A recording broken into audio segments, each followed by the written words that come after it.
All right. Good morning, LAPCS scholars. Mr. Raleigh once again. So today we're going to do the Progressive Reform Era Part 2.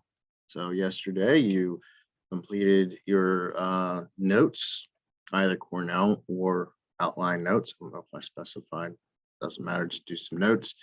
And make sure you finish your exit ticket. If you did not do Progressive Era Part 1, make sure you go and do that. Probably should do that right now because this goes on top of that. So, okay, so the Progressive Reform Era, this is Part 2. The impact of labor unions. Labor unions were formed to demand rights for workers, better pay, fewer hours, safer working conditions, and benefits. So we talked about the problems that were brought up as far as like child labor, inequality for women, that sort of thing, right?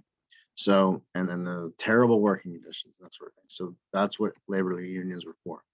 So some labor unions, the Knights of Labor was America's first major union. It accepted all workers, skilled and unskilled. Skilled is more like tradesmen, like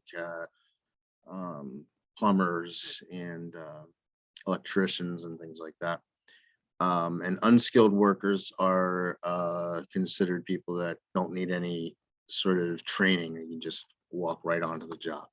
American Federation of Labor, which was founded by Samuel Gompers, a craft union which only accepted skilled laborers and is more prone to violence. American Railway Union, founded by Eugene V. Debs, skilled and unskilled workers in the railroad industry, had a successful but violent strike in 1894, known as the Pullman Strike. And Industrial Ladies Garment Workers Union demanded better conditions in the textile industry. Textiles are, clothing, drapery, things like that. Gained popularity after a Triangle Shirtwaist Factory fire in 1911, which is what this picture is, where many women were killed because they couldn't get out fast enough because of the fire.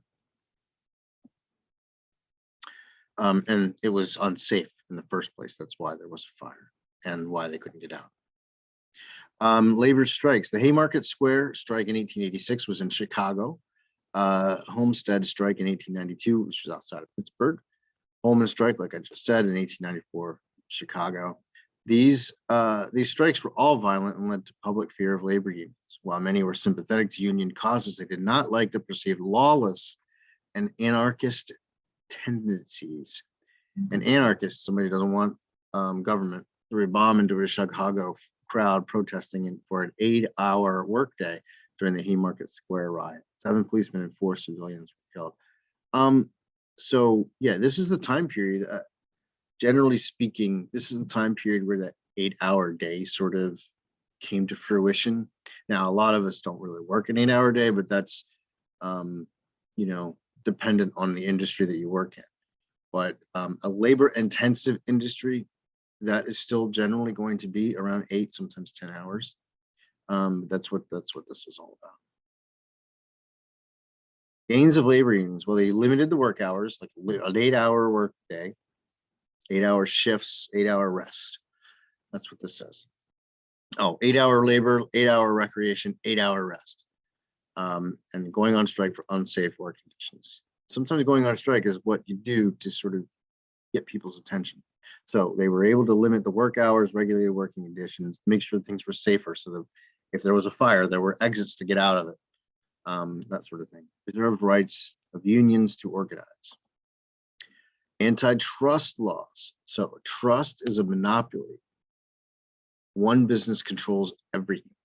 So remember, we had people like Carnegie and Rockefeller during the Gilded Age buying up all their competitors and then having control over everything in the industry.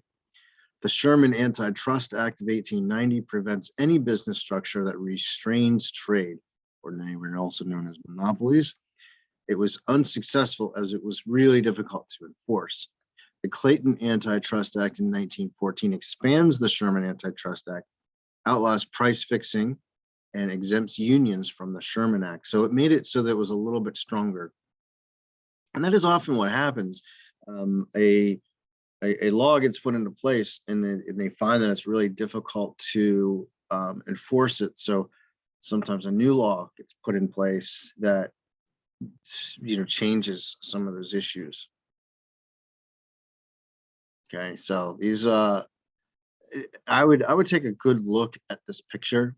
Like, look at all these different trust. Standard Oil we talked about last time a lot. Sugar, paper, steel industry. Oh my goodness, that sort of thing. So it was a big deal.